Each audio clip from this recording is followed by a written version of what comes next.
Hey guys, this is Andy McCann, your host for the show where we are trying to help you lay a firm foundation in fitness, food, and finances. And today I'm giving you an episode. I was on Living Free in Tennessee with Nicole Sauce. She has a Tuesday coffee chat, and so she and I are drinking coffee and talking health and fitness. Her shtick is self-reliance. So she's in Tennessee, and as you can tell by the name, Living Free in Tennessee, and she puts on the Self-Reliance Festival, which Verity and I went to. It was great, and I'm just trying to get a little bit more into their community, as well as bring them to some of our community. So we talk health and fitness. We talk a lot of other stuff. It's going to be an interesting conversation, a little bit different than what you're used to. It should be fun. Here we go. Living Free in Tennessee. So right now, if you're watching us on video, there was a cow. Good morning, everybody. It's time for a great cup of coffee this morning. I just put, you can and see we're the off. steam is coming out the top. I just put some hollow roast in my mug. This is, of course, one of my cheap mug day at the pottery place is when they take their seconds, and then I get these for like $1 or $2. And every year that we have cheap mug day, I have to decide what I'm getting rid of to make room for this. Anyway, I'm delighted to be on today with Andy McCann from CrossFit to Garage to talk about a little bit. I mean, it kind of started with me having a swim spa and talking to Andy about that. And I saw him at Self-Reliance Festival and just about taking care of your zone -0, which was something I started talking about at the Survival Podcast Fall Workshop. So let's start with this, Andy. Who or what is an Andy? And how'd you get into CrossFit? And how are we not just going to hear CrossFit all day today when people ask you questions? Right. I will probably not mention CrossFit very much. I do like its methodology, not the game side of it, but the methodology. So how I got to be Andy first is I couldn't spell Andrew. Turns out I'm dyslexic. And when they ask you in kindergarten to spell your name, Andrew has too many letters. So I'm Andy from then on. And so the real brief story, I went to Georgia Tech to be an electrical engineer, made some money there, thought that's what you should be doing, realized that all of my sales buddies are getting fat and old and we're making the money, but we're not really living the life. Accidentally found CrossFit, been doing that for about 20 years. And I'm 106, you can tell by the hair. And, it's a great way to work on that thing you need to, which is you, but yet we tend to not do. We wait. And especially, I don't know why, my peers, my fellow engineer men that are 50, we tend not to even focus on ourselves, even when the doctor says, you are the statistic. And it's never too late. But anyway, so I got into it. Pretty passionate about that health and fitness side. Obviously, you have to have money, or otherwise you're just living a long time and being a burden. And so go for the money, go for the fitness, go for the health, do the things you want to do, live free in Tennessee or live sort of free here in Georgia. Georgia. See, I was able to sing for a second. That's amazing. I know. Yeah. I've been to Stone Mountain, but that's about it. Okay, so let's break it out. We got a lot of homesteaders on, a lot of people starting their own businesses. And you know how it is when you start your business, like there is so much to do. Right. How does a person find the balance between I need to fulfill my customer obligations and I need to not just be sitting in my chair in front of my computer the whole time? Like, how do you do that? Yeah, so I think most people don't do it very well. There was a presentation at the Fall Festival where one of the wise ladies up there said, get shit done early. So, yeah, that was yours. So it's probably the biggest thing is figure out what you need to do ahead of time. Whether it's the My Three Things or, what moves the needle. But for me on the health and fitness side is small steps on the eating. What do I need to do to aim towards the trajectory I want? So like, for example, in the morning, if you don't start eating some sort of protein in the morning, it's really hard to catch up on some of those protein goals.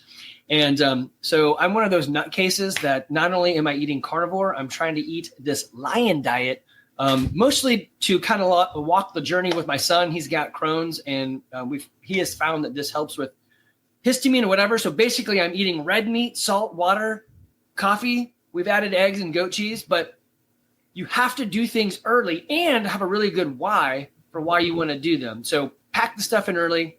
If you saw my my Google Calendar, my whole life is blocked. And if something happens early in the morning, like Evie says, hey, I need you to drive me to school and everything's going to change, then I can just take that block and move it somewhere else. So I think the problem is on that work-life balance or health balance or just any of the balance. Some people think it's like 50% here and 50% there. It's not. It's like 90% the thing, whatever it is, and then 10%. So you just have to be okay with the balances you put in there. And it can't be at 0%, because if you 0% your health for long enough time, it gets over quick. Yeah, I fully intended to go home on Sunday and hit the swim spa. And when I got home, I did not hit the swim spa. I hit the go to sleep. Oh, man. And then the next day, my friend David reached out. He's like, did you hit the swim spa? And I was like, no. And I was already halfway through Monday I took my dogs on a walk, but I hadn't done anything. And so I was like, okay, I'm not going to get everything done today. I'm going to go hit the swim spa, because if I don't make space for it, it won't happen. And part of why I put the swim spa on my homestead, which is a very homesteady thing, is because I love doing that. But if I don't make space for it, it's just a really expensive hot tub. Well, and that could be fun too, but it's really expensive. So I guess I would also add into that. I also, the guy who came to talk about health and fitness, went home on Sunday and went to sleep. I was so tired. I think I laid down around like 7:30 and then woke up the next morning. I'm like, okay, well, I just lost it in that whole time. But we did a thing. We were up all the time. We were moving and all that. So I think you need to be also okay with stacking the stuff over time. So, okay, so I didn't do 7 days. I don't have a streak of fitness. Who cares? I have a conscious effort of getting it in there. Sometimes it doesn't work. So for me, I try to plan on 5 days of moving. And usually I just go to the gym. I own a gym, CrossFit Garage, just here in Woodstock, Georgia. Some days the gym I own, I don't even get to go to. I just go out and take a jog, because that's what I've got. The great thing on a jog is the warm-up is you jog. The exercise is you jog. And then the cool down is you jog. So it's just like I just went and jogged whenever I'm done, right? Actually, that's a good question on the swim spa. You just jump in and start going, right? Yeah, so there are different kinds of swim spas. I have one that does not have variable speeds without me manually changing that. Right. So and I'm a fast swimmer. So I have it on its maximum speed, and then I go in and I warm up by swimming less hard. Right. And then I swim harder. And like yesterday, the hardest stroke from a fitness standpoint, in my opinion, is butterfly, because you're like doing that with your body. And so I will do sets based on how many strokes I take of butterfly, because I'm pretty out of shape. And then take a rest, and then another one, and then take a rest. But it's just like different strokes are harder or less hard. And then yesterday I did some core work where I was just like holding on to the pool. The current's hitting me here, and it's like you use your core muscles to hold yourself straight up. Right. Just because I felt like after being at Jack's, my back is always not super happy with me from, I don't know why, standing in his garage. I don't know what it is, sitting in the weird chairs. And I was like, okay, the low back's like screaming. And my solution to that is, how are my core muscles doing? Yeah. I actually thought of the idea of hiring some sort of masseuse or something to come along and be in there, just like stay in the back, take tips. People will be with you all day.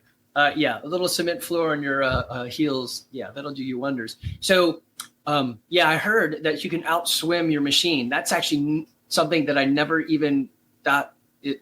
For me, swimming is like from the devil. I'm in the South, so the devil did come down to Georgia. And when he did, he also left swim spas, because that would never work for me.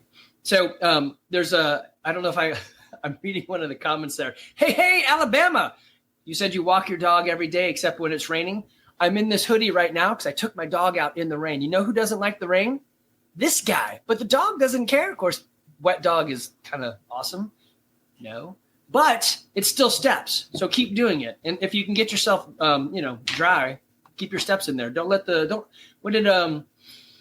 a comedian in England. I'll think of his name in a minute. But he said, there's no such thing as bad weather, just the wrong clothing. Yeah, except today we had lightning. Oh, this morning. So I also skipped my dog walk because of the lightning, and now I've got to fit it. I'm like, when the lightning's gone, then we'll go for the walk. And it's the same with the swim spots outside. I'm not going in the swim spot when there's lightning around. right. I mean, that just makes it more exciting. Yeah. So this is true, and so you and I know this. Many of the people in the festival, we were talking about this, or the workshop. Solve the problem you need to solve. So you don't want to solve like, hey, I want to be healthy and fit, but I'm going to swim in a lightning storm. Okay, I'm just going to say that's like you're breaking one of the rules, right? You're forgetting why you're doing it. I want to live a long time. I want to be harder to kill. Not let me jump in a lake with a lightning storm. That's just bad, right? Yeah. Hey, Alabama, or hey, Alabama said, I don't walk in the ice. I think that's wise. There's no reason to go out in the ice. You could, do the thing that propels you forward, solving one problem at a time. Now, it is nice to be able to stack those problems. Like, I know you love to swim and you want to do more things for fitness. So put those together. I mean, why wouldn't you, right? We both have, or the three of us in the conversation here have dogs. The dog likes to walk. I mean, when you're on a walk, your mind is spinning about all the things you have to do. You know what your dog's thinking about? This walk. So use that, right? It doesn't have to be aggressive. It just has to be more. So typically what I tell people, if the only things you're doing are the things you're normally doing, you're probably not going to have a great outlook. You got to push yourself a little bit. Yeah. Well, and have a fallback, right? Because if you live in a climate where ice is a problem ongoing and you don't want to walk in the ice, which I totally understand, or run in the ice, or ride a bike in the ice, or really ride a motorcycle in the ice. Although I've seen people do that in Colorado, and I'm always amazed because I'm like, I wouldn't hop on my motorcycle in this. No. Yeah, no. Then that means there needs to be a different plan. And some of these here said, I think they said if they can't get it in outside, they throw something on the TV. I do Pilates, YouTube Pilates. One of the cool things about the internet that was not the case 20 years ago when I was working out and you had to go to a class is you don't have to go physically to a class anymore. No. You can do something, which means all of our excuses turn into excuses. And Right. and I'm talking to you about this because I'm so guilty of not doing the workout. Well, hey, we can all be successful in several things. If you ask my family, they're like, yes, he is healthy and fit, but he's still an asshole. And I'm working on that. So everyone works on something. And, as let's just say in this case, your health and fitness comes into line, something else will rise to the top as your bigger problem. Like, okay, well, I need to make more money or whatever it is, right? So there's always something, but don't let go of this zone 0, it's right in my face, or zone -1, it's inside me. It's the stuff I'm eating or the mental fortitude or whatever. It doesn't have to be complicated, but it's definitely not easy. If it were easy, everyone would do it and people wouldn't die. Like half the people. So you and I were born around 1972 and 1973. When we hit 76, half the people we know statistically will be dead. Well, in real life, they'll be dead, but statistically, 50% of them will be dead. What caused that? Well, most of the time they ate like a death row inmate up until the moment and they're out. Sometimes it's kinetic impact, but usually it's those, if you look at the top 10 mortality causes of mortality in the US, I think the first 5 have to do with if you just ate a little bit better and moved, no problem. Yeah. My daughter will put on a podcast, walk around the kitchen table for 30 minutes. Yeah, there's something. Yeah. That works. There's a couple good podcasts out there. Living Free in Tennessee, the Food, Fitness, and Finances. That's me. I mean, find me. Have to do with if you just ate a little bit better and moved, no problem. Yeah. My daughter will put on a podcast, walk around the kitchen table for 30 minutes. Yeah, there's something. Yeah. That works. There's a couple good podcasts out there. Living Free in Tennessee, the Food, Fitness, and Finances. That's me. I mean, find me out there. I talk really fast, so you can't listen to me on ×2 speed. It won't work. You can totally ×2 me. Well, that's right. When your intro played, I was like, whoa, that's slow because I ×2 everything. Yeah. Well, and I do that intro because it turns out, even though I've told YouTube not to put an ad on this live stream, they do before you get to it. And I realized people were missing the first 15 to 30 seconds every time. So then I'm like, okay, we'll have popcorn noise and a sheep chewing. I don't know why. That's good. I liked it. It was entertaining. Yeah. I should like change that out every so often just for fun. But so people don't like change. They like consistency. And even like it's so crazy. At our gym, we did a little bit of a change to make things more efficient. It's literally better for them. And they're like, I don't know. I don't know, man. You forgot to talk about what a problem the thing you were fixing was for 3 months before you made the change. Well, right. Well, yes. And then it's just like anything else. You forget what it was once it goes away. And you're like, no, you guys really didn't like that, right? Yeah. Margot says it's very crunchy in the headphones. I'm like, I could turn the crunch down. No, you want that. That's just part of the experience. Every crunch is a burpee. You need to do a burpee for every crunch. Do your burpees. Yeah. Actually, today, so it's kind of funny. Today's workout was it was rowing and burpee. It was a sprint style. So you would do 15 burpees and you jump on the rower and get as many calories as you could in 2 minutes and then rest for 2 minutes.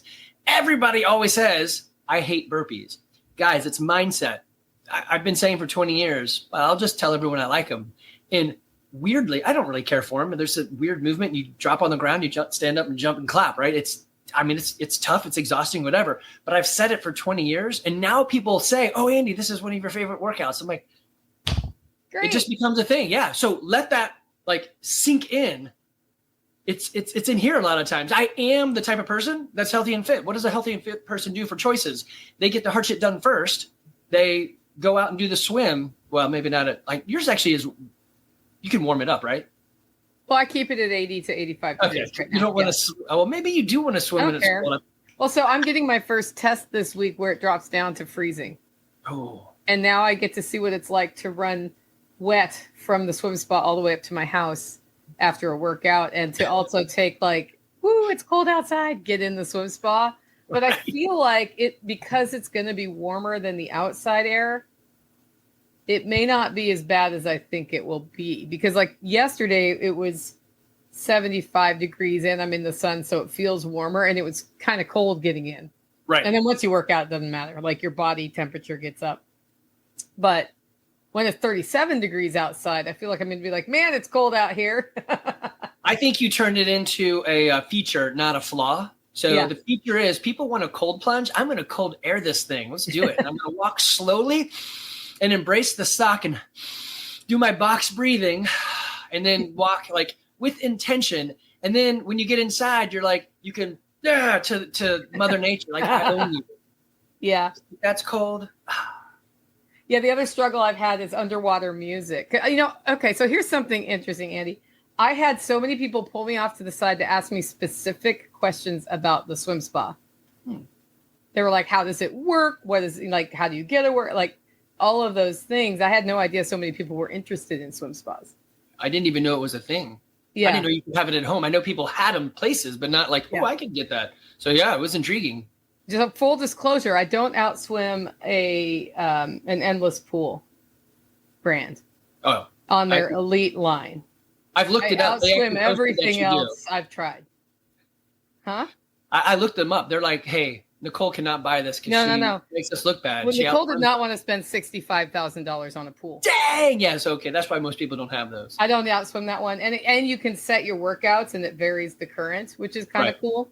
So, but also their customer service doesn't have a good reputation. Yeah. And so that I was like, well, okay. Because if I need to make room for $65,000 in a pool for myself, I'm going to figure it out, right? That's a lot of coffee. We can do it. We can do it. More coffee needs to sell. That's all I'm saying. So I think in those cases, you rent from somebody else that's 45 minutes away. You drive to them. Yeah. Well, then I can just go swim laps in the pool. Though. That's right. You just go to them. Mine is going up for hourly use in the next week. That's awesome. And then it'll be like, it looks sketchy here. There's mud. That's because we just put it in, and we're not. If this is not a spa experience, this is a get your workout in experience. Right. How do you control all of them peeing in your pool? I can't. So it's just increases the temperature of the water. It's fine. Exactly. Hopefully they won't. It's a feature. It's a feature. It's a feature. Yeah. More. I think what you're doing is awesome. You're taking the steps towards the goal of I would like to be harder to kill. So basically in this business, it's been about, I'm just call it 20 years of being in this fitness world. One, there's a lot of cheaters and scammers. I just don't understand why people can't run a solid business, but it's the thing. Let's get a huge contract. Let's never let you out or whatever. We don't do that sort of stuff. If we don't do the job we said we would do, fire us, right? So find a place that'll hook you up, but focus on solving that one problem. Start down the path. Have a mindset of what you want to do. Like, hey, I want to move and I want to eat better. Great. And you take them one step at a time. So what did I have for breakfast this morning? Well, if it starts off with like a Pop-Tart, okay, maybe can we do a Pop-Tart without the frosting on the outside, right? And then can we back it up? Small steps. We have a long time on this journey. Well, unless you've done really poorly for a long time, maybe we need to go faster. But small steps, small winnable steps. You want to do things that'll get you there, right? I would say it was aggressive to buy a pool. If you just hear, well, Nicole bought a pool, but that's not the story. There's a whole lot of backstory of I was driving, I was trying, they would close me down. I couldn't go on Sundays. I missed a whole summer because it was too much lightning. They had too much control over the method that I knew I would use. So I bring that on myself. That's a beautiful thing. And it's hard to know what the thing is unless you're out there trying. Well, and it goes back further than that. When I did 75 hard, I only got to swim once a week because the pool was so far away. So I was rowing, I was lifting weights, I was doing other things. And every time I like rowing, by the way, another one I like. But I was like, rowing every single day is not what I love. And what I don't do at this time is run, because I struggle with the joint impact of that, which we could talk about. But that's also why I don't jump rope anymore. Speaking of joints, not this one, but our mobile ones, I actually just did a podcast on Tuesday for Mama Sauce on knees. Yeah. Yeah. So she's got, if you're listening, Mama Sauce, go to, I can't even remember what my own podcast is called. Fitness, Food, and Finance. You'll see an episode just for you on knees. So, that's true. Solve the problem. So this is a good one too. Hey, if I want to either do knee surgery or I've got a thing in my knee or whatever, there are steps you can take. Again, solve the first problem first. Most people going to knee surgery, your mom's not this case, but hey, lose weight first. My dad did double knee replacement surgery. They're like, dude, you don't want to lose the ability to be independent. And this surgery could do that, especially if you don't bounce back. He did both knees at the same time. The nurse on the way in was like, oh, dang, you're brave. He's like, well, wait a minute.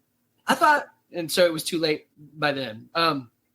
So don't lose your independence doing whatever it is you need to get to, and understand the challenges that are getting there. Small steps at a time. Usually it's weight. So I got a buddy of mine who said, well, I can't really work out. I don't have the time for it. I'm like, to eat better doesn't take more time.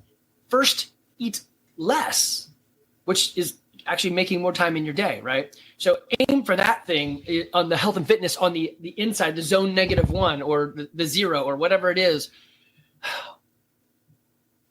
You can eat for entertainment, but eventually entertainment is going to drown you out, right? It'll kill you early. So you do not want to eat for entertainment over time.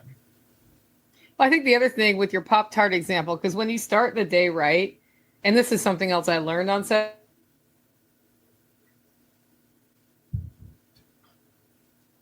the water anyway instinctually, but some days I don't drink a gallon. But I figured out if I had half a gallon done by noon, it was like easy sailing. And if I didn't have half a gallon done by 6 p.m., just to make the stupid goal, which is the wrong reason and the wrong way to drink water, I would be like slamming water right before bed and then up all night peeing, because that's what it did me no good. No, and so I love what you just said there. Many people, guys, you need to hear this wisdom right there. To make the goal for the goal's sake isn't why you're doing it. Having water to hydrate you is beautiful.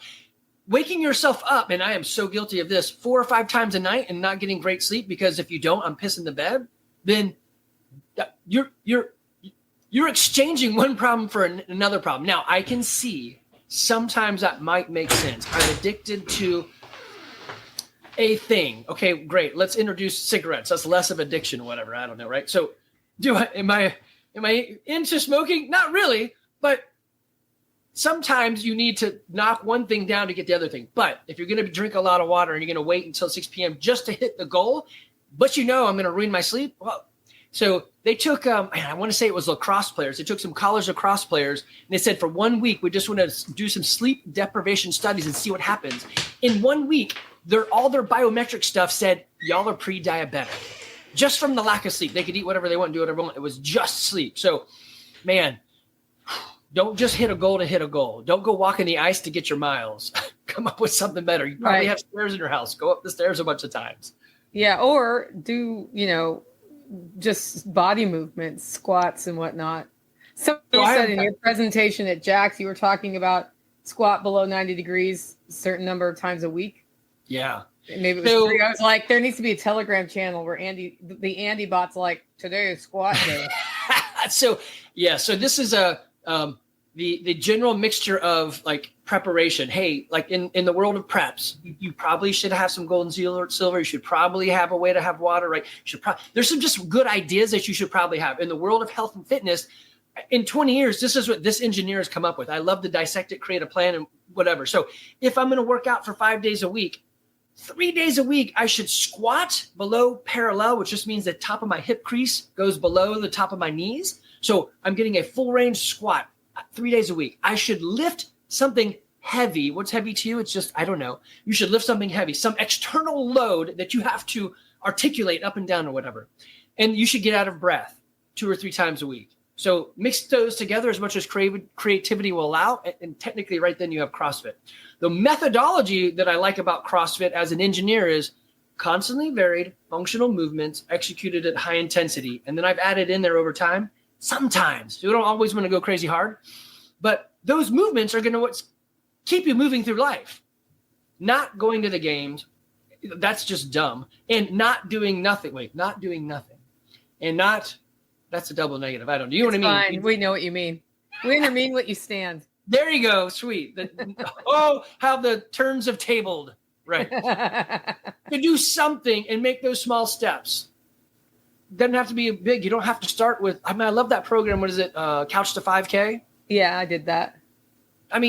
It doesn't start with go out and run a 5K. It's like little small movements. I have a buddy that I run adventure races with. An adventure race, think of a triathlon for rednecks. That's an adventure race. So they get a map and a compass, a canoe and a mountain bike, and you go out and find Easter eggs in the woods. Yeah. My buddy, Eddie Lent, he did a marathon. He's like, I'm going to do this thing. I'm overweight. Let's just do it. There's a thing called the Galloway method. And he's telling me about this. He's like, basically, Andy, you walk a minute, you jog a minute. You walk a minute, you jog a minute for a marathon. I'm like, wow, that's boring. He's like, yeah, I was dead last until I wasn't. And then he just kept shooting people, right? Getting through the line. Yeah. Doesn't have to be crazy hard. Walk and jog. You can do that. Yep. So Jen wants to know, what is an alternative to the squat movement if it makes you pop a fib out of joint? Okay. So some people just shouldn't squat below parallel. Oh, yes. So without knowing your medical history, let's assume you're not like medically damaged. Like my hip is like not through. So here's what I typically tell people. I think, and I didn't sleep at a Holiday Inn Express, and I am just an unfrozen caveman lawyer. That's 106. So take my advice as just an old man going through life, or middle-aged man, whatever I am. When the doctor says, oh, your knee's messed up, I wouldn't use your knee anymore. You're like, okay, that doesn't make much sense. Okay, your hip's messed up. I don't want to squat below parallel. I have a thing. Sure. Everyone's got a thing. I would say learn to do it slowly, methodically, and correctly as much as you can without having super amount of pain or repetitious like injury. Like, oh, I've got a torn thing and I keep tearing it. Well, don't do that, right? So feebleness doesn't care what you have. Feebleness is chasing you down. The statistics say half of us are dead by 76, right? The age thing. It also says that if you hit 65, if you trip, which is pretty damn likely, you're 25% more likely going to die that year. Okay, what problem are we trying to solve? Do you want to live a long time? Well, then I would say lean into the injury or the issue. How can I slowly and methodically get out of it? This is why, man, I know you said, Andy, don't go all in the CrossFit as a joke. I love CrossFit gyms. It doesn't have to be a CrossFit gym. Here's one of the reasons why. You get a solo entrepreneur, just some dude running a thing. He wants your money for sure. And the way he gets your money is by solving your problems, for sure. So you go to him and say, I've got this thing, help me solve it, right? Check out the hook, right? Hopefully some of y'all finish that one. Let him solve the problem for you, whatever type of gym it is, solo entrepreneur, one person in a gym or maybe a couple coaches, but they're going to watch you and help you through that. If you try to do it on your own with an injury like that, yeah, it might be dicey. Yeah, I know that a physical therapist would be somebody I'd be asking about the why on that as well. And to see what the problem is. Like for my mom, she's missing pieces in there. Yeah. So maybe she shouldn't squat below parallel at this hot minute, right? I've seen her move and she can do it. So potentially, but yeah. I literally visually inspected what she could do. I'm like, that's pretty good. So let me say it another way. I'm missing pieces of emotion. So I shouldn't forgive people? No, I should learn to be less of an asshole. I know it's just being funny, but that's the thing. You're never as far out as you think you are, especially when you have somebody else's eyeballs on you. So hire a mentor. So Nicole is doing a thing, my 3 things, January 9th. January 9th. I texted all of my kids. I'm like, dude, you need to get on this. It's not me telling you a thing. It's going to be someone else telling you a thing. It's probably similar to what I've said, but you're going to hear it. Other person's words, right? So if it's not family, it's not your kids, it's not your parent. Somebody else is going to tell you those things, and it always means so much more. So take the time to go find someone who will invest a little bit of time into you. Yeah, and I know at my gym, they had some people that were rehabbing knees, and they had them sit down and stand up instead of squat. Yeah, so you can totally because do it was that. like the stand up motion was less risky because she's hypermobile. That's what the issue is. Well, I see it right there. Somebody, Jen Hill just said that I'm hypermobile. So I'm hyperactive. It's just an excuse. Can I figure out a way to do less? Weirdly, coffee actually mellows me down. So I drink a lot of hollow roast coffee, and I'm like, you said it earlier. We all have excuses. Everybody's excuse is valid, but somebody can help get you out of that. Someone can help motivate you through it. And usually we can't see the forest for our own trees. And you ask that other person, it's like when you were up there on stage and you said, hey, Jack, tell me the thing. And he's like, I said it. And you're like, yeah, I just probably wouldn't have gotten those words out myself. Other people don't care about you and your story as much as you care about you and all that baggage. So they're going to tell you the thing faster. Plus, if you, like in this example, if you get a coach that's in fitness, they've seen this more often. You've seen it once. They've seen it at least probably more than once, right? So I've seen shoulder pain hundreds of times. Can I help you? I mean, basically. Now, is it exactly you? I don't know, but we can work on that together. So you think find a coach to see if it is a long-term problem to relearn the function or the functional move. And again, I don't know exactly what the issue is here, but it just pains me to hear a doctor's advice. Well, I just wouldn't squat anymore. I wouldn't use your legs anymore. Just don't bend your elbow. You're like, that doesn't make any sense. I would really like my elbow to work and I don't want to trip and die. So can I work my way out of it? For example, there was a girl, Tina, I don't know her name. Tina came to our gym and said, the doctor told me to try to avoid using my knees as much as possible because my muscle is pulling my kneecaps out in a certain way.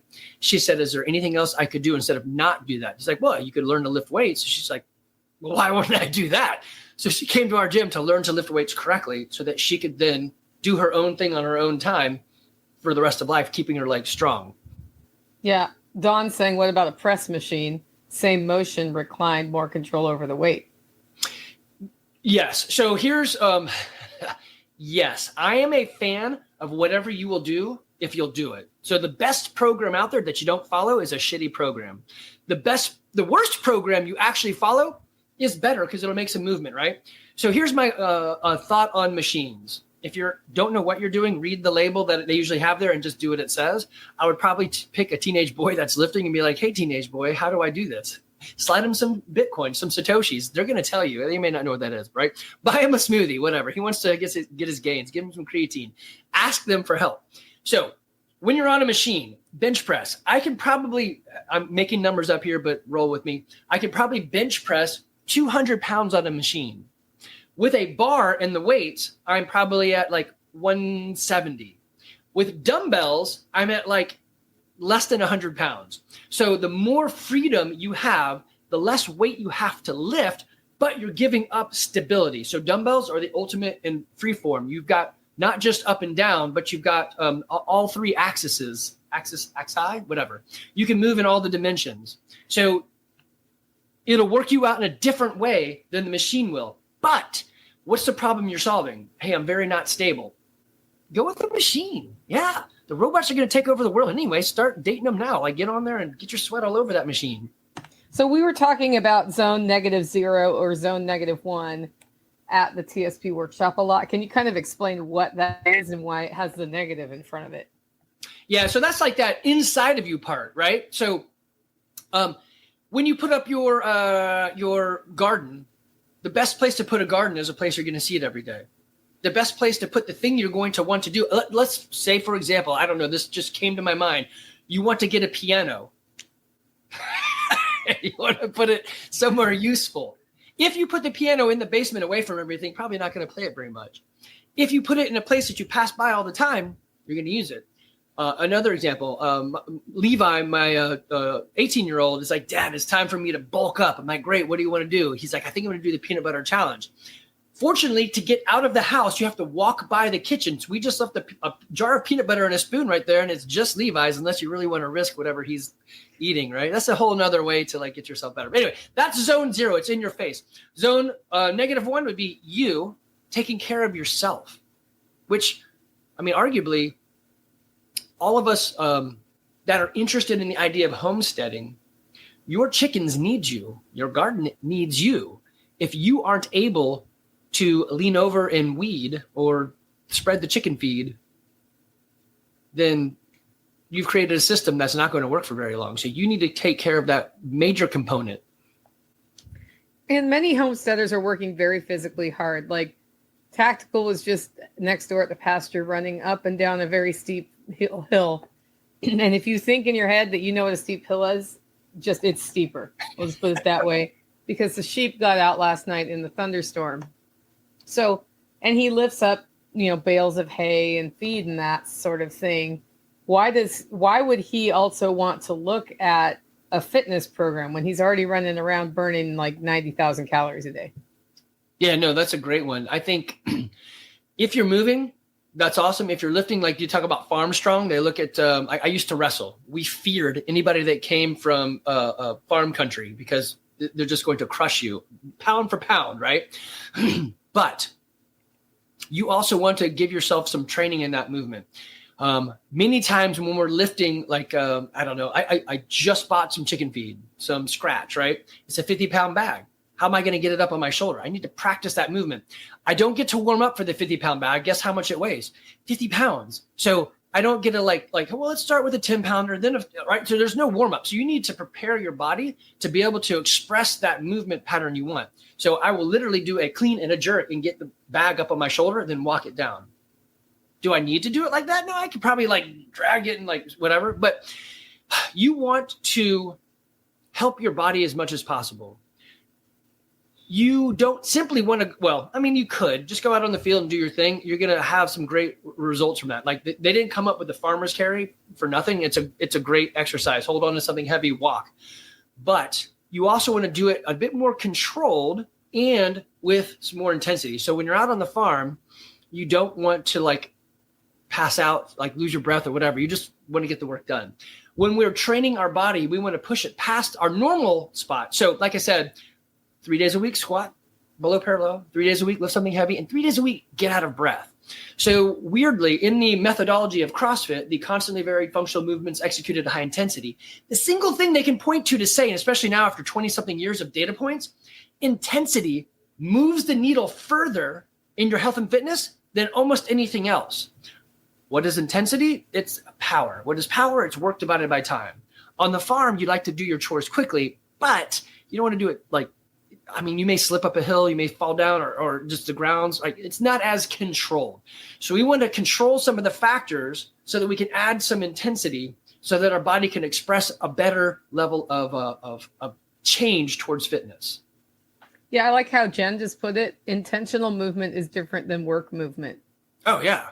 Right? And like how many times So here's what I know. When I started learning to lift weights, which was not something I ever thought I'd do, about 10 years ago I started that. I found myself when like flipping the mattress on my bed, flipping it differently. Right. And it was because I knew how to like leverage the motion to do it, which then meant I wasn't developing a low back problem by flipping mattresses when vacuuming or whatever. Right.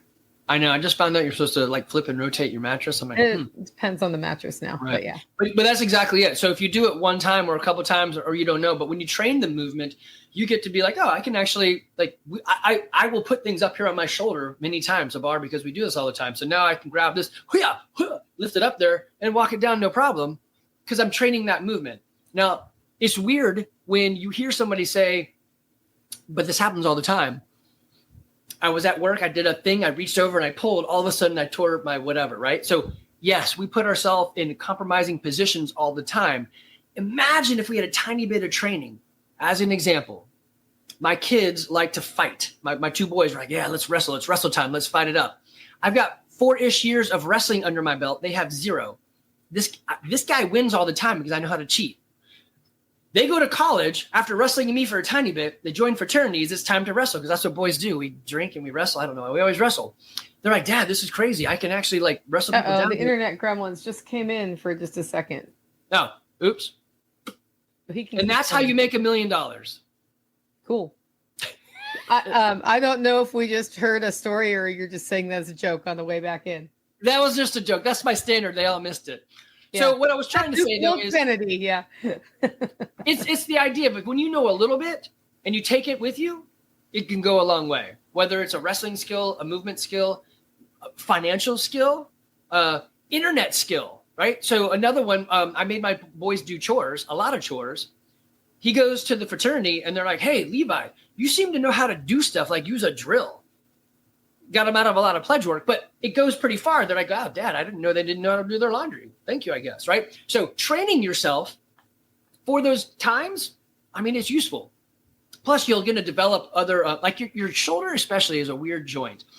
When you have a hinge joint like your elbow, it gives up mobility for stability. It only hinges. I mean, it doesn't really twist or whatever, right? Your shoulder can do everything. And it gave up stability for that. So people are like, oh, my shoulder. Yeah, of course, because it's got like a ball in the end and then like bubble gum. It doesn't really do like the awesome stuff like your hip. But it's more mobile. So you need to give it some opportunity to grow and be stronger rather than just, hey, every once in a while I lift a 50-pound bag. Like, I don't know, I'd probably train that a bit. Yeah. Okay, let's talk about nemesis moves. Oh. Do you know what those are? Oh, yeah. Oh, you got one? What's your nemesis move? Anything heavy. Strength is my weakness. Okay. I am not like so a strict press is like, I think 135 pounds is the best I've ever done. You let me use my legs a tiny bit. So a push press, 195 pounds, a push jerk, 215. So almost double the number just by getting my hips and my body involved. But this guy, I don't know. Strength is my weakness. I'm just weaker than most people. Yeah. Here's a funny story though. I started drinking more again. coffee. My testosterone went up. I wonder when this happens, if I'm still here or not. You're there. I see you. And now we're having one of those StreamYard mornings. Anyway. I saw you still. Yeah. I actually don't think this is on my internet side. I think this is on the StreamYard side that keeps happening. So. You look smooth on my side. Okay. Weird. Maybe it's just me. But yeah, so anything strength related is tough for me. Yeah. How about you? Mine is a pull-up. I can push up all day long. Like one time we had a team building activity for a business I was running before I did Living Free in Tennessee. And we did a CrossFit workout that was rowing and push-ups. And the only male on the team got out push-upped by 2 of the females. Because my mom, like her arms, like you don't want to mess with her arms. I'm just saying. She can also pull up. So I can push up, but that pull up. Right. Yeah, there's a lot of. So once you get into like the like a gymnastics movement like that, it gets there's some training that needs to be done. Right. There's a lot of components that go into it. I have been very good at all the circus tricks. So put me on a unicycle and juggle. I can do it. Give me a heavy deadlift. I'm out. But I'm not, and that's okay, right? So do you have to do a pull-up? No. Do I have to lift really heavy? well, it's relative. It's heavy to me. No, that's fine. Here's the thing I would tell people too, if you're going to investigate in the side of the movement, 1 rep maxes are to show off. They don't really do what you think they do. It's just to show off and to get some percentage numbers or whatever. I don't ever do 1 rep maxes anymore. The opportunity for catastrophic failure is much greater. So I'm always at a weight that I can do like 3 or 4 of them. And I'm okay with that. What problem am I solving? I would like to be stronger, but I would like to not hurt myself, because if I hurt myself, I'm probably not going to go to the gym, or I'm not going to do a thing. If I can stack fitness together, I'm doing the right thing. That makes sense. Okay. How would you say building the habit of fitness into your life impacts your ability to make money? Oh man, you just work so much more efficient. Yeah. So, yes, this is a good one. Many times people will say, I'm way too busy to work on my health and fitness. Like, okay, well, doing what? And make your main hustle the hustle. Get the money at the thing you're doing, whatever the main thing is. Find the thing that you're doing, make that money. But if you don't sharpen the axe, if you don't take the time to recalibrate yourself, if you're not getting enough sleep, if you're not eating correctly, you won't know that you're not operating with better efficiency until you get to the other place. You're like, oh man, I could have been doing more, better, faster, quicker, or whatever, right? I'm much more clear of thought. I'm finding opportunities to stress myself. So the stress of work actually comes down, because now I have a different level to calibrate, right? When you live in the suck of a workout, you can endure that death by PowerPoint and death by Zoom call. You're like, it's okay. So yeah, I'm in the business of it. And the reason I'm in the business of it is I wanted it for myself. So I guess I should tell this story. This is kind of embarrassing and funny. So I'm going to say maybe I was 30. I was out in Louisiana doing my sales call. Basically, I sold test equipment to Bell South and some other stuff, but just to go with that, I decided I should probably eat healthy. What does that mean? I think I'm going to go to Cracker Barrel. So my first step to eating healthy was not to go to Wendy's and McDonald's. It was go to Cracker Barrel, which is it better? I don't know. It's slightly better. I wasn't eating the better stuff. I was still eating the fried apples and all that. But it's a step, right? You make that progress. There was a point in my life when I lived next to Krispy Kreme. And when the hot sign comes on, that means the donuts are hot. And you should come over there and get a donut. And if you really want to have fun, you can take an entire donut and just and chase it with a little bit of hot chocolate or coffee, right? So you can go down the wrong paths and make up for it later on, right? There is a thing where you may have been dealt a bad genetic deal, or you may be 70 and not 17. So there are some things that you're like, I got to overcome some stuff. There may be some damage from teenage years. I just partied too hard and did a few things, whatever. And you can work through those.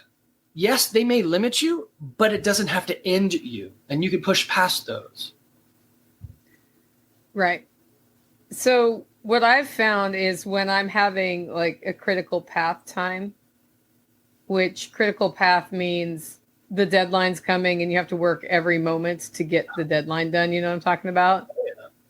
Counterintuitively, if I work out for 15 or 20 minutes, I get more efficient at doing the things I'm doing. But I don't want to take the time to do that because it feels like that pressure of the deadline feels like it's just hitting you. And I think on a homestead, it's not exactly that, but it is that when the sun's up, I'm working until the sun sets, and there's always something to do on the homestead. And you just see that mounting, and it's much easier to go do those things than take a pause and just hey, Alabama walks his dog, but whatever that thing is, if you do build it in, it gets better. I think that helps impact your capacity to make money.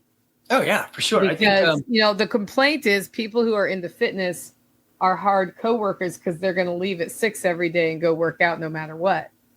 Yeah, but what's the quality of their work while at the office? Right. Or their attitudes or any of that stuff. Now you've said this multiple times. I'm going to encapsulate it in some words. Some people at the office would say, well, I'm done for the day.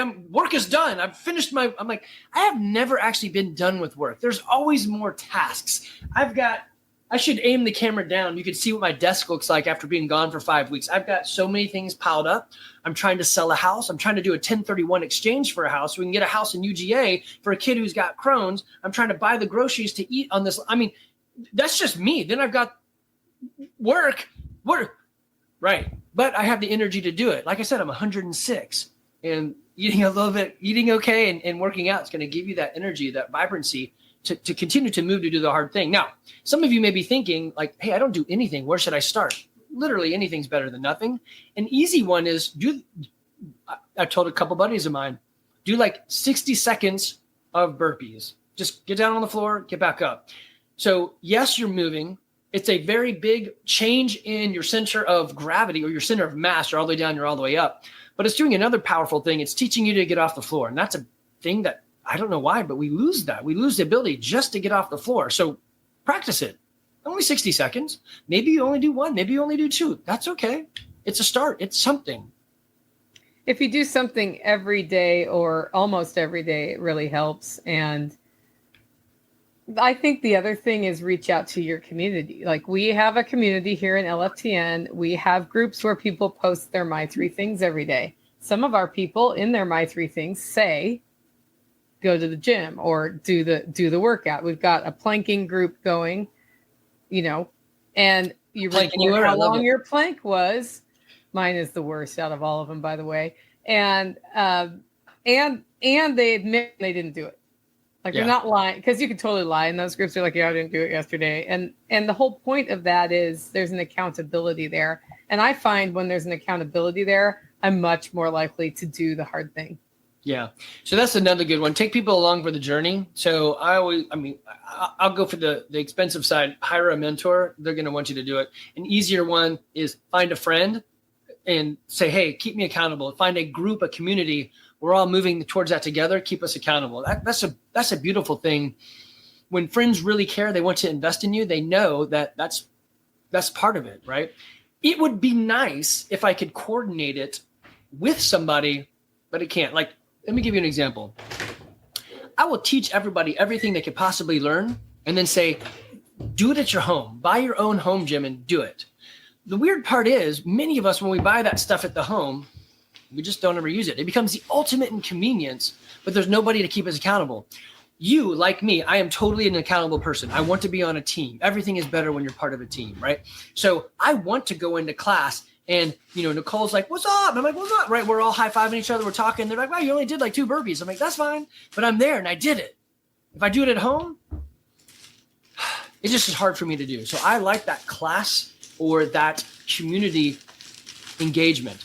Potentially some of you guys that are doing this together on the My Three Things, like, hey, I like to walk at 5 a.m.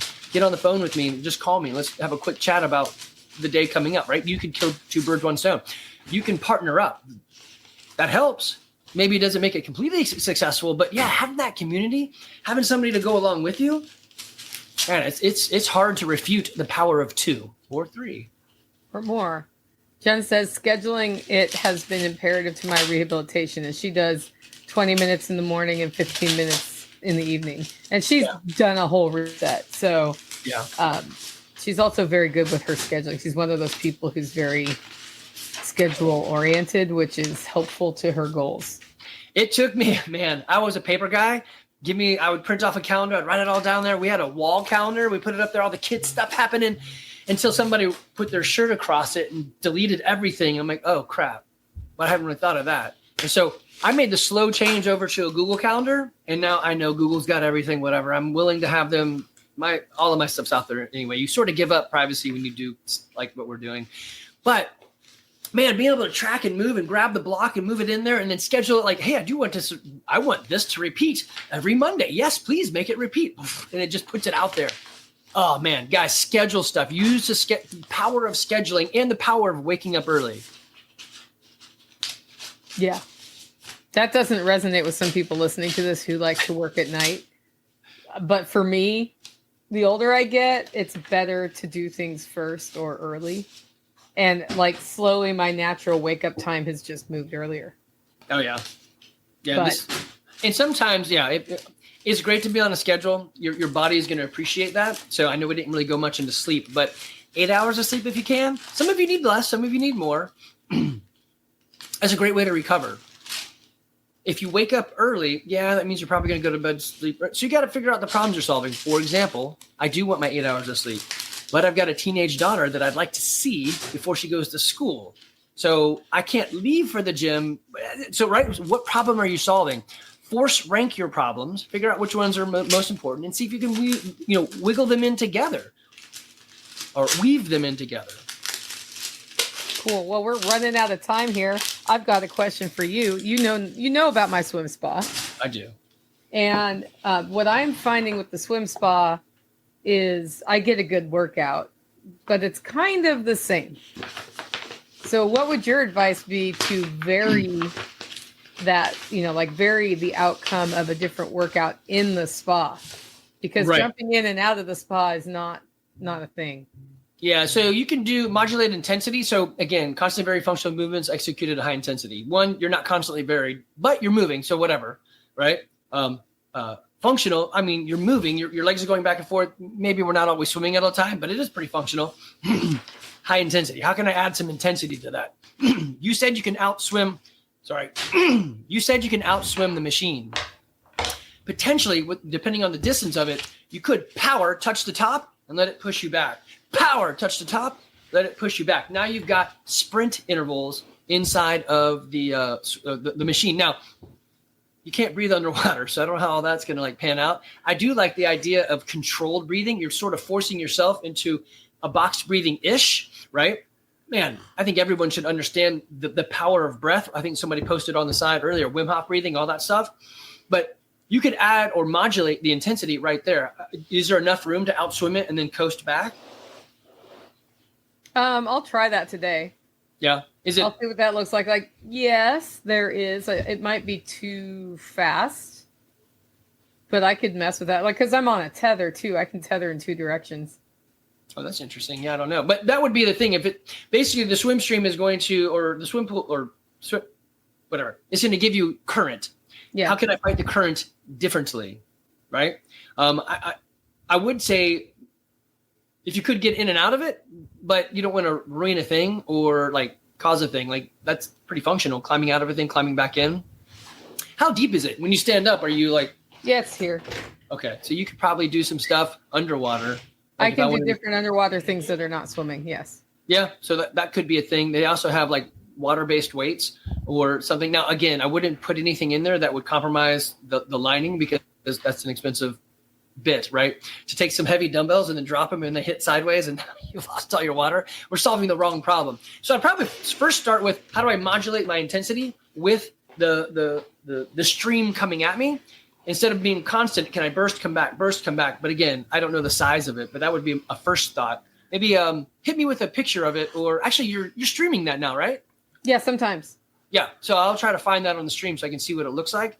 Give me some more ideas. Usually, again, when it's not your forest, I can see the trees. Yeah, Tom says try swimming with dive weights. I don't know what that would be like, but that would be fine. On the breathing side, actually, one of the great things about swimming is you breathe right. One problem I never had in the gym was knowing how to set up a breathe cycle because it's all breathing is part of every motion to me. Because there are times in swimming where you can't breathe, so then you take the times when you can inhale. You can't inhale. Yeah. And so you were consciously thinking about this is the time I need to do it right here. So rowing is all breathing for me. Yeah.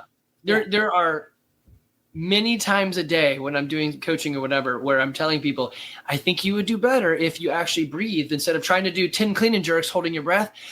Find a place to breathe in there. I think you're tired because you're not breathing. Yeah, stop holding your breath. Right. It's amazing how much oxygen helps. Although, those are guys at the gym who wear the Darth Vader mask. Right. That's restrictive breathing training. I don't know. There's probably a place for it. I'm driving in, but it's not the same thing as altitude training. It's similar-ish. It's restricting your breathing, not letting you breathe with less oxygen. But that's their idea is, will it make my lungs stronger? I mean, I don't know. I feel like, yeah, I'm not a huge fan of accoutrement that go to the gym. I literally show up in what I'm in right now. I do have a pair of shoes that I like at the gym, but that's it. No gear, no changing. If I want to go harder and get out of breath, I'll go harder and get out of breath. if I wanted to stay on the bar longer, work on my grip strength. I was about 40 years old when I made the decision to build fitness into my life. And I had been a competitive swimmer before, but then I had gone through my 30s and most of my 20s not. So I think having that original fitness foundation has helped me later in life, like young. But you've seen me, I'm overweight. And the day I decided to go to the gym, I found a gym, and it was a CrossFit gym. And my first day showing up, I was in hiking boots because that's the shoes I had, random denim shorts, and an old T-shirt. And I was like, "Let's start on ramp." I love that. And I wore that for the first 2 weeks until I got around to figuring out better shoes, everything. Yeah. But I'm friends with those gym owners to this day. The gym's just no longer there. Yeah, so that's a great part of this. You can. I have one of the guys, Jared. He is in construction, and some days he shows up in what he was wearing in construction. She's like, I forgot. I'm like, that's fine. You're here. My shoes. Yeah. Yeah, you're here, buddy. You're doing the thing. You want to take your shoes off or leave the steel toed on? He's like, I guess I'll leave them on. I'm like, whatever. Let's do it. Let's not drop weights on our toes. Yeah, right, for sure. That's it. So that's what another thing that I like about this. People have said, well, I'm not fit enough to do CrossFit. I don't know. That's kind of weird. CrossFit is for anybody to get you moving. So do you? Are you a human? That's pretty much the qualification. I've seen these guys worked with somebody with no legs. Right. And he was they just had to change it. Or like the person I know who was sitting down and standing up instead of squatting weighed about 300 pounds. And so the issue was that amount of pressure on your knees is hard. Yes. That's why I usually tell people. And like wall push-ups instead of push-ups. That's right. That's, again, beautiful thing. Everything is infinitely scalable and modifiable to the human range of motion. And that's what we want you to move through. Again, it doesn't have to be CrossFit. I just really like that methodology. CrossFit Games is not. I would never push anybody towards that. If that's you, I'll help you, but that's not the thing. It's a methodology, right? It's, the theory behind them, and then having somebody help you. It's just like, me and you, like you're going to do a thing, my 3 things on January 9th. It's to help get a mentor. She's offering some free advice. Take it. Why wouldn't you? Yeah. Just got to make the time, 6 p.m. Central. Okay. We're at the end of the hour. How do people link with you and connect with you and the projects you're working on, Andy? Sure. Yeah. So if you're in Woodstock, Georgia, you can come to our gym, CrossFit Garage. I know it's probably not going to happen. We did just recently start Garage Fitness Online, which is taking that and putting it online for people who are out and about. Either I have a home gym or I just can't get to a gym. So we have that. You can find me on YouTube at Andy McCann 42. That's a lot of homesteading. It's CrossFit. I mean, it's a lot of everything. It's just things that I find interesting. We play some computer games. We play D&D. We fix a house. I mean, you name it, we're doing it. And then we'll have a podcast, Fitness, Food, and Finances, which basically is about those 3 things. In that, we want to help you lay a firm foundation so that you can live a good life now and have the money to not be a burden to somebody later on. So mostly it's food and fitness. But if you don't have the other stuff or the money, then it kind of doesn't work well for the people who love you. So, Or email me, Andy at CrossFitGarage.com. I'm best on email. I'm not the best on any of these social apps. I'm 106. I don't know how that stuff works. You are the story you tell yourself, Andy. I know. Well, that's true. I can make it work, but I miss DMs. I'm like, there's 97 places I have to check. How about just send me an email? Yeah. The reason you miss DMs is there's 97 places you have to check. Yeah. And then Facebook, for me, doesn't always notify me. Yeah. Which is crazy. Anyway, guys, I'll be doing that free webinar, which we talked about in yesterday's show on January 9th. It's the My 3 Things webinar. And it's organized around setting your life vision, your purpose, and some goals. That's what we're doing together. At the end of that webinar, which is about 2.5 hours long, it's like you're in for a while. You will not have your plan done. You will have your plan started, but it's like polishing a car, right? You have to keep polishing the car for it to be shiny after you put the wax on it. So that's the same with something like this, where you're going to want to get feedback from other people, but definitely sign up for that at NicoleSauce.com. And don't forget, holiday coffee roasting season is upon us. So head on over to hollowroast.com to grab your coffee. Make it a great week. All right, so that was an awesome session with Nicole Sauce. The world that she and Jack Spirko roll in are basically the self-reliance or preparing for something. And it doesn't necessarily have to be like zombies or atomic bombs. It's literally the reason why I have a garden, well, sort of a garden, and why I have chickens. It's because of these guys and them saying, hey, do a thing. They're also really big on side hustles. What's your main hustle? What's your second hustle? What's your third hustle? And do a couple things, see what works. Don't just sit stuck in one lane. Anyway, guys, it's been fun. Take care. I'll see you soon.